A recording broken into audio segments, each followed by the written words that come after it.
હાલો પહેલાં તો સીતારામ બધાને. તો જો આપણે આવી ગયા છીએ લાખાવાડી લીલા પીરના દર્શન કરવા.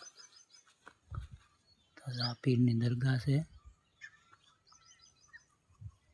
આ લીલા પીરની સમાધિ. જય પીર દાદા. ક્યારેક દર્શન કરવા હોય તો આવજો લાખાવાડી પીર દાદાએ.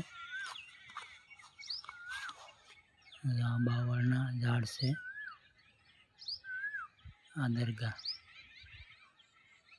બાવળના ઝાડના જે કોઈ લીલું તીરખું અહીંથી જઈ શકતું નથી. એટલે પીર બાપાનો હાથ છે.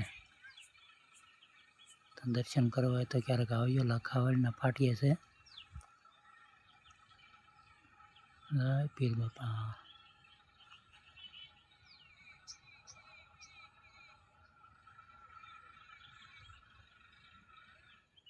ચાલો આપણે રજા લઈએ. જય પીર બાપા.